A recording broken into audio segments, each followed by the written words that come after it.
topics and opinions expressed in the following show are solely those of the hosts and their guests and not those of W4CY Radio, its employees, or affiliates. We make no recommendations or endorsements for radio show programs, services, or products mentioned on air or on our web. No liability, explicit or implied, shall be extended to W4CY Radio or its employees or affiliates. Any questions or comments should be directed to those show hosts. Thank you for choosing W4CY Radio. Inarticulate speech, inarticulate speech of the heart. Inarticulate speech, inarticulate speech of the heart. Inarticulate speech, inarticulate speech of the heart.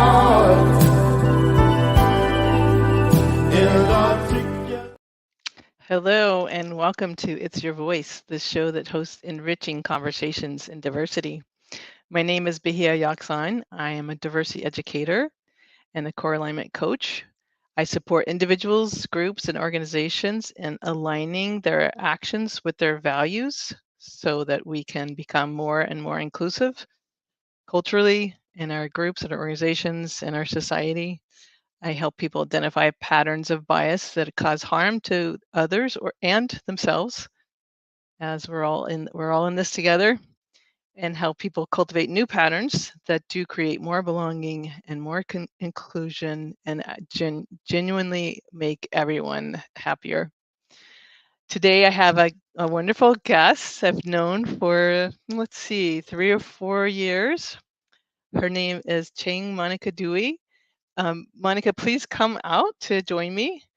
Monica is a small business owner who runs a restaurant in a college town in Davis, California. And the name she chose for this show, the title is Overcoming Adversity. Monica, thank you so much for being here today. Well, thank you, Bahia. Thank you for giving me the opportunity to share my story. Yeah, I'm honored to have you here. And I will just let the listeners and viewers know that I came to know you because your restaurant attracted me and my kids, and we went in and tried poke. Am I pronouncing it correctly? Good Friends Hawaiian Poke. Yeah. Mm-hmm. And it got us through the pandemic. I'm telling you, it was the only place where we could go out and eat, and we take the food home, but you really lifted our spirits because not only was the food incredible, your attitude was incredible. You were so kind and supportive, and you got us through tough times. And I know that running a business is a tough thing to do. But tell me, where would you like to start sharing your story? I've been in the restaurant business for 32 years. So I came to Davis in April of 2019. My oldest daughter got accepted to Davis for 2019. And then I just thought it would be I came to Davis and I really liked the town. And then I just thought it would be a great place to run a business and also to be a good provider for my daughter. And then also that the community I fell in love with the community. I love it when I see little kids riding their bike. I just think it's so sweet. It has a small town charm. It does. And where did you live before you came to Davis? Well, I actually live in Sacramento. The last restaurant I had was in the Thomas, and I was there for 10 years. So I sold it in 2015, So then just to take a break to become a better mother and to allocate more time towards family and friends and my health. And what led you into the restaurant business? I started waitressing when I was 16 years old, And then I just at 16 years old, I was making more money than my mom, and my dad combined because my mom, and my dad is immigrant. So when I was growing up, I didn't have any role model in my life. So I thought like, well, if I'm 16 years old, I'm making more money than my mom, my dad, then I felt like, oh, I'm just gonna stick with it. And then I just decided that, oh, okay, in the blink of an eye, I've been in the restaurant business for 32 years. That's amazing. You don't look old enough to be in the restaurant business for 32 years. Well, yeah, no, my oldest daughter is going to be 23, and I have a second daughter. She's 21, and I have a son. He's 16. 23, 21, and 16. Hmm. Do you want to, Yeah, for people who are able to view this show, do you want to show like one of the first photographs of your family that we have to share today? yeah, yeah, And sure, sure. So, so that is actually the party of my oldest daughter graduation party. She's the one, the white and light blue dress. hmm And then she graduated from Davis with a Bachelor of Science.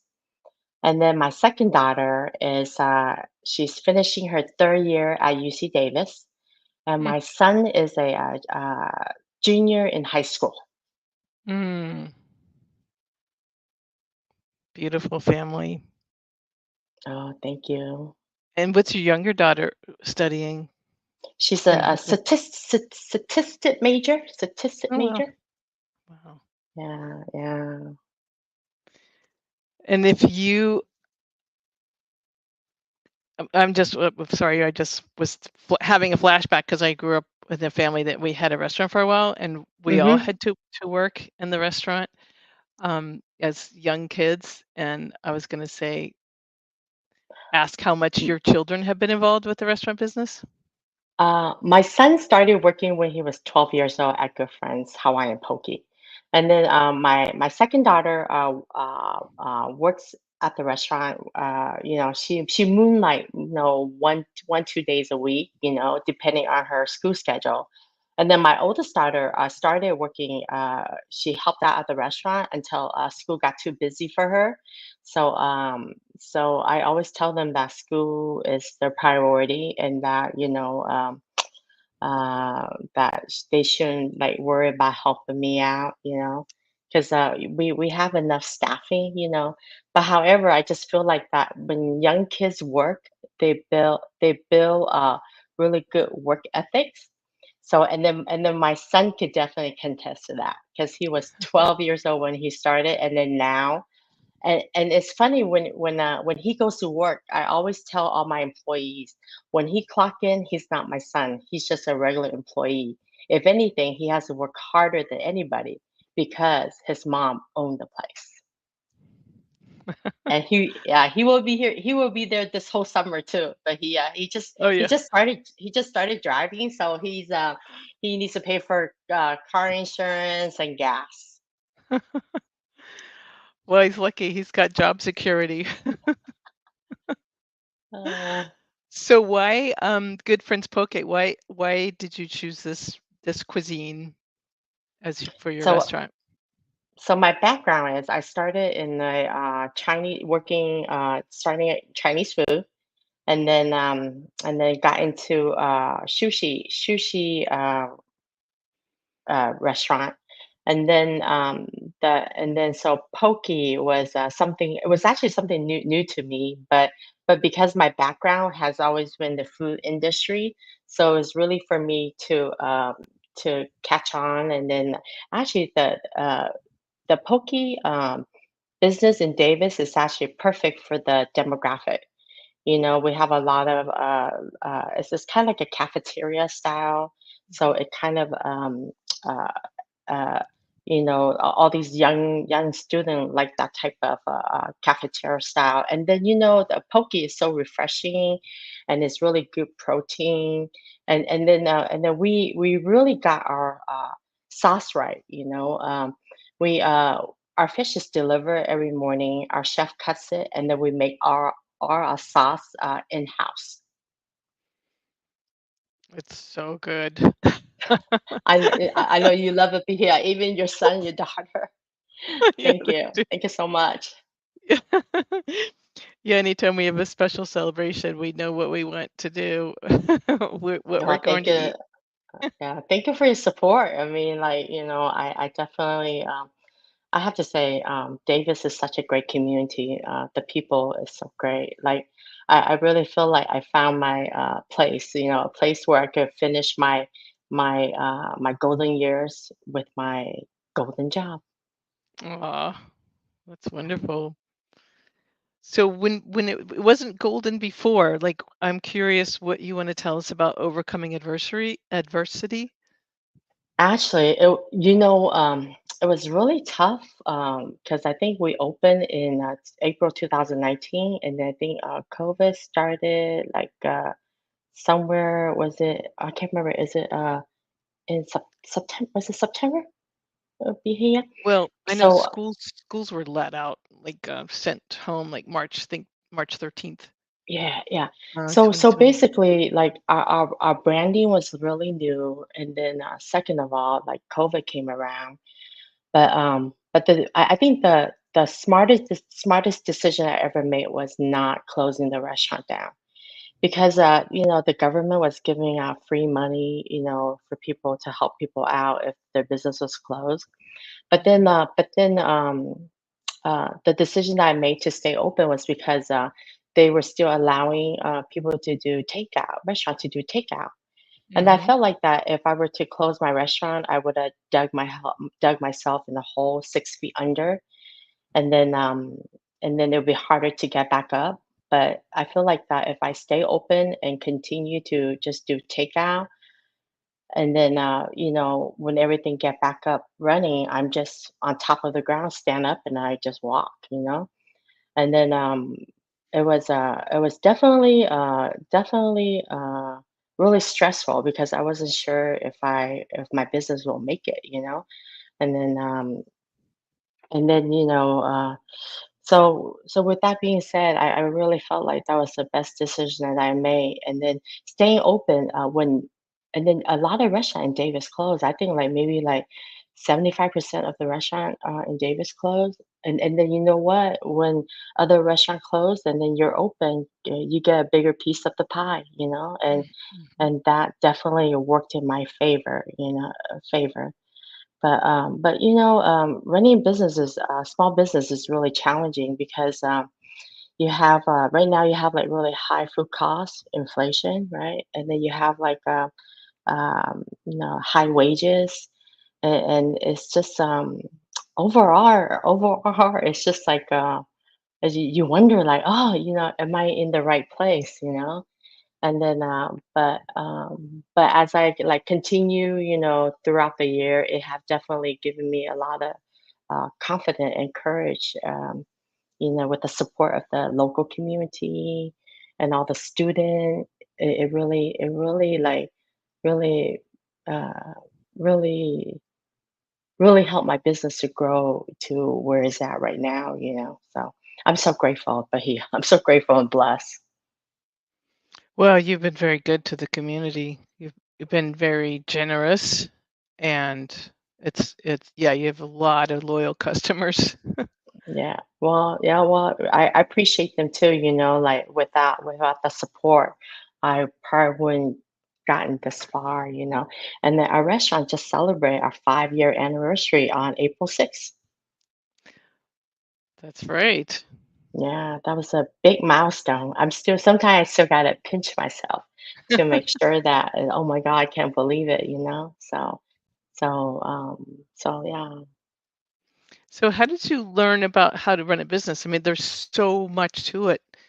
That one thing that I mean, like being so successful at like actually the food aspect and really getting the sauces right and making them in house and fresh fish every morning. That's just Mm. one aspect, right? And then training all your people to cook right, cook well, make it perfect. and you give people samples, and you just know how to give great customer service. What about that business? Did you ever take classes from like the Small Business Association, or did you get a degree in business? How did you learn the like running the books and keeping afloat? Bahia, I'm actually a high school dropout. I dropped out of high What? school when I was 16 years old because I was making more money than my mom and my dad. And then, but however, though, throughout the years, I always have an open mindset, and I read a lot. I read a lot, like like how to like treat people, how to run a business. But I think a lot of it is just like I every single day I continue to grow into a better version of myself. Mm, And then, running a business, it takes a lot of key component to run a successful business. It's like you have to make sure you have the right type of crew, right? You have to, and then all my employee is when they come and work, they're so grateful for the job. The mm, environment is so positive. mm, And then number two, you have to learn as you grow, because when we first started there was a lot of bumps, and then but the thing is that always have an open mindset on how to change accordingly to what your demographic is. When I first came to Davis, we did poke. We didn't have a vegetarian menu, but then so much people in Davis like, oh, how come you don't have a vegetarian menu? So because of my background experience, I'm like, oh, okay, well, let me try it. So then I start adding more vegetarian menu, and then that did really well. And then, just selling poke is not enough to get you through the winter. mm. Nobody wants poke in the winter. So with my back restaurant background, so I came out with like the teriyaki chicken and couple of hot food items to kind of like balance it out. And then my daughter, my second daughter, is actually allergic to seafoods, to Mm. seafood. She's like, Mom, if I come to a restaurant, what I'm gonna eat? So that's how come we have like kids meal with French fries and chicken karaage, and she's the one that helped me come up with that. So just by listening to what the customer wants, I think and then I felt like that I changed my menu, and I have a better layout menu that cater to more people, not just people eating poke. And then we have a sushi wrap, which is like a big old sushi roll, but it's in a big old wrap. And then that was really it's really trendy in Davis. A lot of people really like that. And then so that was something actually new for me to learn, because I was like, oh, okay, well, because I we my old restaurant, we make sushi rolls. So Mhm. transition into like sushi wrap was actually really easy. And then people love it how there's so much good stuff in it. And then and people love it how like it's so filling and they have leftover. And so I think throughout the years I just uh, got better at the menu. And then so now I feel like, oh, it's actually well rounded and it's going really well. Yeah, that's sushirito, is that what you call it? The Yeah, big, I cannot, I sushi pie? cannot, yeah, I cannot use that name because that is actually a trademark. So I don't, Okay, so we call it sushi wrap. okay. That's the first time I've ever seen it, was at your restaurant. Yeah, That's yeah. and you do have very generous helpings, and I think that's one thing that keeps customers coming back, is they know they're gonna get a really solid meal. Mm. Well, I think I always put my shoes in the customer. I feel like if I go to a restaurant and eat right, a poke is actually a pretty expensive quality food. So I Mm-hmm. feel like, if I go to a restaurant, I feel like, oh, okay, I know poke's a little bit expensive, but I'm getting quality food. But the portion should match the pricing. And then we get so much compliments from people like, oh, your portion is so big. And then I tell them that, well, if you're gonna spend $19 on a poke bowl loaded, you should at least get $19 worth of food that you feel like, oh, okay, that is worth it. Mm-hmm. And how much training? Because your staff are so kind and attentive and Mhm. polite. Doesn't matter how busy, how many people are there. Mhm. If you're calling in, if you're walking in, is that do you think you just happen to be hiring people who are already naturally courteous, or does that take a lot of training and reinforcement and modeling for that customer service? Actually, Because that actually, when I hire, I look at their personality and I look at their background experience. So a lot of them that has customer service, they pick it up really easily. And then second of all, I always tell my employee, if you come to work and you're dreading like, oh, I don't want to come to work, just take the day off. Give yourself a me day, and then come back when you're ready, because you don't want to create any negative environment. And then maybe I got lucky because I do have a lot of good worker, and majority of them are like students too. And then I love it when they tell me that when they come to work, it's actually a break from school. mm, And then they create a lot of like good friendship and bonding. And then the thing is that everybody always help each other out. I mean, that is just like so great. When I see that, I feel like, oh wow, like um, all the time that I invest in people. And then my biggest thing is that I always want to help people that cross my path to grow into a better version of themselves. And mm, then and then I feel like that for some reason when we cross path, it's because maybe that they can help me grow into a better version of myself, and then I can help them grow into a better version of themselves. And I felt like, oh, okay, it's meant to be. So that's why our restaurant has so much love. that yeah, that's a good way to describe it. That I was going to say it feels like there's a almost like more than philosophical approach. It's almost a spiritual and of like love Yeah, and yeah, yeah, help each other be better versions of ourselves yeah. For and sure. But yeah. and your growth mindset hmm really sets the tone. hmm So just a little bit more, and that's impressive to be so successful from life education. You educated yourself through your life after leaving high school when you were just hmm 16. And Yeah. did you have any mentors or models or particularly Mm, who? I don't really have well, no, I shouldn't say that. I have met like throughout my life, I have met like, some good friends, and that really like, helped me grow into a better version of myself. And then but the thing was I knew that because I come from a poor family, that I have to always work hard, like I ever since I can remember, I always worked 70, 80 hours a week growing up here. And Mm, then I always knew that if I work hard at it, then then the magic will happen, and so that's one thing I always do. And then you'd be surprised, like reading helps you grow so much.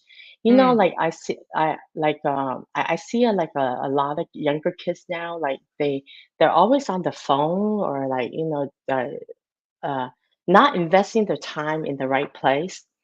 And then I feel like, oh, if they're reading, they're learning so much. It changes everything. Like whatever you like to read, whether it's financial, spiritual, or like fiction, non-fiction. But I just feel like just investing your time in the right place would definitely help you grow so much. That's a great point. Investing your time in the right place. And reading Yeah. is a huge, huge way of educating Mhm, yourself. mhm. What areas of reading did you go into? Like what In kind of my younger books? in my younger days, I read a lot of like financial book because I come from a poor family, so I'm really financially illiterate, you know. And then so when you make money, you gotta know how to make your money grow, right? So it's not like you make money and you spend it, on what what you think you like and what you want, materialistic thing. And then so I read a lot of financial book in my 20s and my 30s. And then now that I'm in my late 40s, I'm more into like more spiritual book, more about like, peace, love, and happiness. And just like I feel like I'm leaning towards like, like the slow lane. And I just don't want to harbor any hate towards anybody. Mm, I wanna have a lot of love for everybody, and I wanna value, what's important to me, my family, my friends, my health, because your time on earth is really finite. In the blink of an eye, it passes you right by, and then I don't want to. One thing is I don't want to live my life with any regret. I want myself to know that it doesn't matter what I do as long as I try my best and my best is good enough. And that's the advice I give to like all my coworker, to my kids, to everybody that crossed my path. that's beautiful. That your best is good enough. Mhm. And that's a great way to live without regret. It's like I did my best and my best is good enough. Yeah, I mean, it's a tough world out there, like, a lot of people is trying to find their path, and then like, I feel like, life is definitely a journey. So, enjoy it, like, learn from it, if you make a mistake, it's okay. You learn from it. Don't make it a second time. That's all you could do, you know. And I feel like that, we don't know everything, right? We're still learning ourselves, right? So I feel Sure. like, yeah, it's like if I try my best is good enough. That's beautiful. I'm curious if you can you share a little bit more about your parents because worked so hard and even together their joint income could not even reach the level you were earning at age 16. Can you share a little bit about where they immigrated from and what jobs they could find? So we came to America in 1980. So we were sponsored by our church. So when we came, so my dad worked in a restaurant, like dishwasher, and then my mom actually worked in a sweatshop, Mm, like where wow. they sew clothes, So Wow. so when we were growing up, I see my parents work really hard, and I remember living in a one-bedroom apartment, and I remember, I have two brother and one sister, and I remember that we grew up sleeping on in the living room in a pull-out couch, you know. So yeah, like I feel like but however, my parents provided what they can provide with us what they can, Mhm. and then Mhm. so then when I got my first job, I realized, wow, But here I was like 16 years old. I was making like 2,500 a month. Wow. And back then, gas was only $99, 99 cents a gallon. I remember filling up my car, $12 in gas. Wow. Well, they clearly did an amazing job providing for their family, Yeah, yeah. and you clearly learned a lot. I have learned a lot. Yes. Yeah. What can I ask what your first job was? Waitressing. That's right. That's what you said. 16 years old, waitressing. Wow. And then I felt like I think I was actually like just a people person, like ever since growing up, so I feel like, oh, okay, maybe I could do this. And then throughout the year I just learned a lot, and then I and then I retain all that information that I learned, and then when the timing came and the opportunity came, it was just right for me.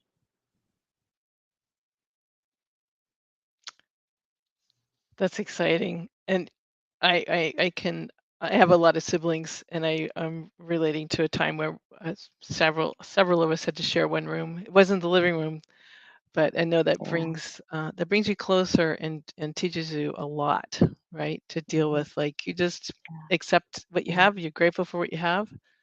Yes, for Everybody sure. everybody Yeah, everybody does their part. yeah, I yeah. feel like Mm. Yeah, it's like yeah, yeah. But you know what though? It's because of the way I was raised, it actually gave me the foundation of who I am today. So that's right. and then yeah, and then the biggest thing was that when you make money, you don't go blow money. You save money and invest, so that way when the opportunity knocks on your door, you're ready. So I'm so grateful and blessed. You have such a beautiful smile, and Thank you you. look, yeah, you look very present and aware and grateful and able to take Yeah. opportunities. Uh, Beautiful. whenever I see this picture, it always make me cry. The picture on the left is when I was carrying my oldest daughter. I was 25 years old when I had her, and then I was in Cheyenne, Wyoming. I didn't have any family up there, so I literally took her to work. I fed my daughter right before lunch rush, and I put her on my back, and she would sleep through my lunch rush, and then I would go home with her. And then the one on the right is when she graduated from UC Davis last year. So I have to say, all my hard work did not go in vain. That's a beautiful photo for people who are just listening on the radio. There's a photo of Uh, Monica with and yeah, all, two articles. Yeah, you want to describe the two articles for people who can't see it but who are listening? oh, okay. So the one on the left is actually me carrying my daughter, at Okay, work. okay. Were you waitressing a table there? Yeah, interesting. Yeah, yeah. It was. I was out in Cheyenne, Wyoming. I didn't have any friends, so I mean, I didn't have any families in Wyoming, so I took my daughter to work. And then the one on the right is my daughter graduating last year from UC Davis. That's beautiful. And those are on the Yeah, wall of one of the walls in your current restaurant. yeah. It reminds me. It brings me back to the real world. It does. Mm. Well, This one's a that's cute one. This one is our restaurant 5-year anniversary. And oh, then that's right, April yeah, 6th. yeah. And then so my all my kids came out and helped, and it was I think that day was just really special. Special because I never imagined that I get this far, and then I never imagined that, my kids. I think it was special because my kids were there. That made it special. Spending time together. Sure does. Yeah, That's a beautiful photo. yeah. So this photo is my oldest daughter graduation day. Yeah. So we were. So yeah, she's definitely a gem. So but I have to say I'm so lucky to have a whole village to raise my kids. It wasn't just me. I had the whole village And who are some of the people who in my just village. yeah. Yeah, well, I have my mom, my dad, my brother, my sister. I have a lot of good friends that are like auntie and uncle to my kids. So definitely it wasn't just me because I was always at work. I'm such a workaholic, Bahia. I'm so bad. I'm so bad. You're so devoted and successful, and yeah, clearly your children know that they're very loved. Yeah. Well, So I think they understand that, it wasn't like I was out partying, dancing away. When your mom's working those 12-hour shifts, she was at work. So I think that when they were little, they didn't quite understand, but as they got older, then they understand, how much I have to sacrifice and how much they have to sacrifice to be where we're at. So nothing yeah. comes easy, Bahia. Nothing. And what are their interests? Are any of them thinking of keeping in the restaurant business, or is it too Uh, soon to say? Or are they like, funny. hmm? So, so my thing is that they have to finish college, and then when they finish college, then they could decide what they want to do. But in no way I want to, force them into the restaurant business because the restaurant business is really long hours, and you know what, you might not succeed. Yeah, And I feel like that if they get educated, then they have a solid foundation, and then that will open a lot of doors for them. And then if they do decided that, oh, okay, well, maybe I want to be in the restaurant business, then I want them to know that it's their decision, not mine. It's whatever decision that you make, you hold yourself accountable for, and that so that was my biggest thing. But whatever I feel like after they finish college, whatever they chose to do is their decision, and I'm okay with it. that's fantastic to provide to make sure they all are able to go to college if they, to get that 4 years at least of education, and if Mhm. for them to see that their destiny is in their hands, you're not forcing them Yeah. to take over Hmm. the business that you brought to such success. You're not putting it on Yeah. them. No, but here restaurant is like long hour, 12 hours. It's And then really, yeah, it's tough. yeah. And then for me, because I don't have a educated background, I feel like that, when you go to school, it opens a lot of doors. It changes your mindset, and not just that, but like, it's just a good solid. It builds good solid foundation. So, once you get that under your belt, you know what? Sky's the limit. You could do whatever you want. That's impressive. Your children are so lucky to have you and have you supporting them all this way.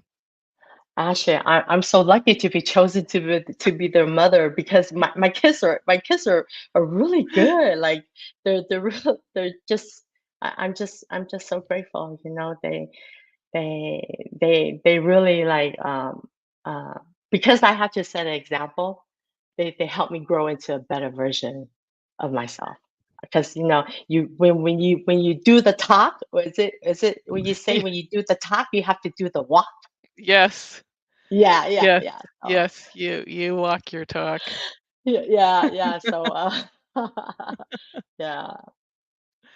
So I wanted to just um, touch on something that you mentioned before that is one of the challenges of running a restaurant Mhm, in a mhm, college town, that mhm. when the students leave, so many of them Yeah, go away for the summer. What do you yeah. do? What do you have to do to keep your, what are some things you do to make up for the absence of so many of your regular school time customers? So budget is important. You know when is your peak month, and you know when is your slow month, right? So you have to learn how to budget. and then you have to learn how to save for a rainy day. And then number three, I work long hours in the summer because a lot of our employees are gone for the summer. So Mm, I end up picking up more hours, so that kind of save labor costs. And it also it helps save their position when the employees do come back for school and to work, you mm. know. But yeah, I'm telling you, Bahia, it's just like you just hold a tighter budget in the summertime. That's only that's it. That's a secret right there, like, Wow. you know, yeah, on your peak month when you're busy, you make those money, you're so grateful. You just bank it and save it. You are a very good businesswoman.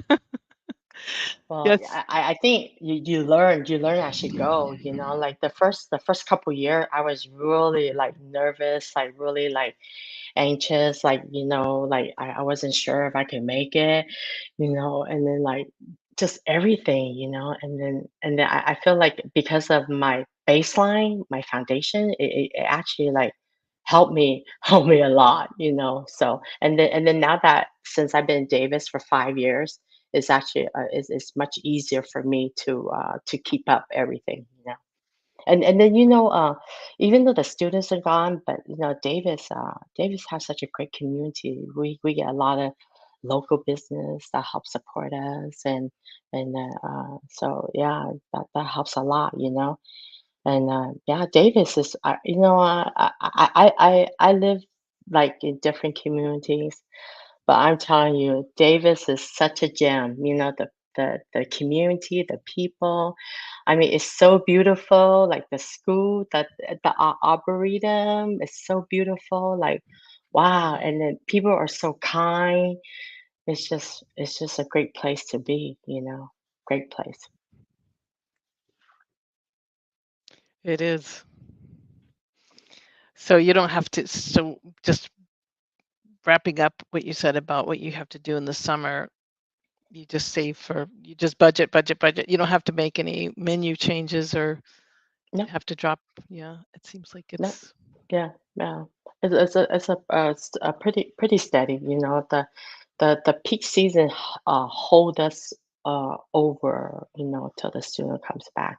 So but I'm pretty good with the money management too. So that's important. So if when I was growing up here, my mom always say, "Oh, the weather is nice. You should go chop wood and save it because when it rains, you don't want to go out there and chop wood." And then I always remember that saying when I was growing up. So I always have it in me because when I know that when it rains, it definitely pours. mm, that's great. Are there other gyms you remember, like from your parents, that Mm. keep you going or? Yeah. Well, definitely, there's quite a bit, but that just adding on to me, right? And so it just helps me grow, better, So Well, if you had a college student asking you, like, who wanted to go into the restaurant business, mhm. what kind of advice would you give to someone who's Mm. starting out or Well, has this idea? I would say, you know what? Get a job that pays you.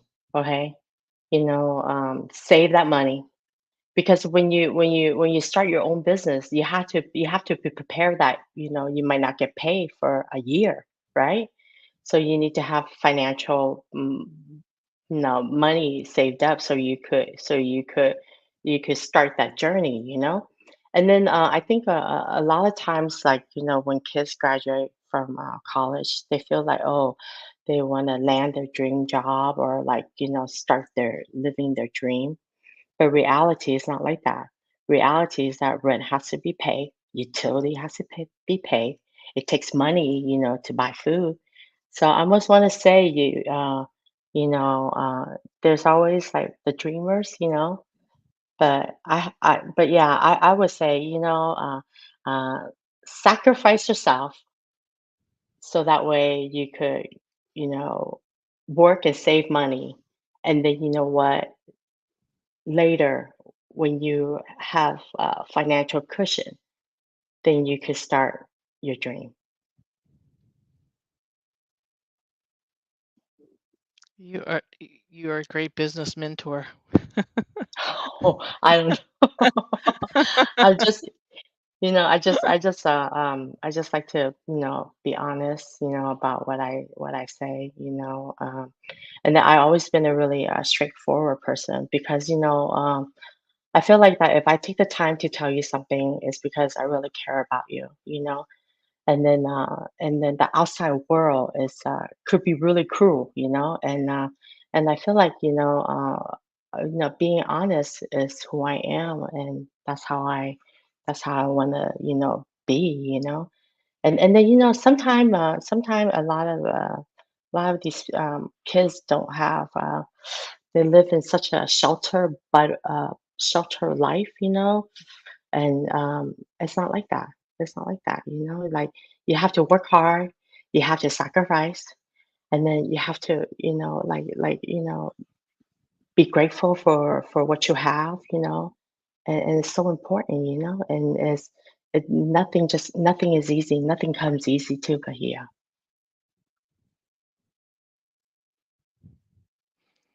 Yes, you've worked very hard to have this incredibly successful, highly popular, solid business that's been in Davis for 5 years. I wanted to mention Yeah. that you occasionally you have an event, right? You do have events once in a while.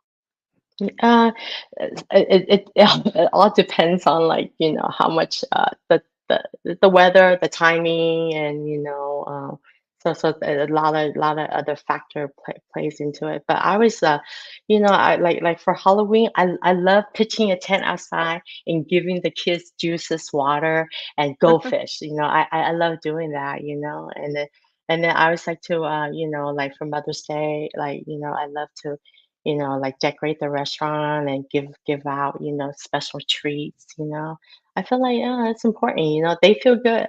I want to feel good. So that's why I want to give back. And then they make me feel, they feel good. I feel good. It's so sweet. You always have treats for holidays, and you sent Yeah, I cookies do. home. I do. I do. I do. You I did do. I this. do. I do. My Yeah, kids went and bought. I was going to say my yeah, kids went and bought me poke for Mother's Day, and you sent home cookies. They yeah. said, "Mom, And mom." Yeah. And then when it's Girl Scout season, I love Girl Scout season because you know why? Oh, I love buying cookies from the Girl Scout, and then in return, I can't eat like all 50 case of it. So then I share it with other people. I love that, and then that's how it should be, right? But here, right? It's like, you help other helps you, and then karma come back to you tenfold, right? yeah, it sure creates a better world. It makes you happy to give, Yeah, and yeah, uh, that's and then that's people true. do in return enjoy giving back to you. They do. Yeah, yeah, yeah. That's how shouldn't that how human kindness should be, right? Beautiful. Well, this is a perfect time to just let you know we have a couple minutes left. If you have a closing thought you want to share. Mm, I would say that life is a journey, so make sure you enjoy the journey, and then that if you work hard, time management, take care of yourself, invest your time in the right place, Mm, and that if you could dream it, you can achieve it. beautiful. I love that. Invest your time in the right place. Take care of yourself. If you can dream it, you can achieve it. Yes. Well, my gosh, Cheng Monica DUI, thank you so much. It's wonderful to see you here, and I look forward to the next time I could get to step into your beautiful restaurant. And say the name again of the restaurant for anybody who might be able to come. Oh yeah. Our restaurant name is Good Friend Hawaiian Poke in Davis. And Bahia, thank you for sharing your time with me. And really appreciate it, and I'm so grateful. And a lot of love to you. Lots of love back to you. I also want to thank our hearts. We're sending hearts to each other, and hearts to all the listeners and viewers, and thank yous and hearts to Rebel, our engineer, and Dean Piper, our producer. And be sure to tune in next Wednesday at 8 p.m. Eastern Time on W4CY.com or Talk4TV. And may we all have enriching conversations in diversity this week. Inarticulate speech, inarticulate speech of the heart. Inarticulate speech, inarticulate speech of the heart. Inarticulate speech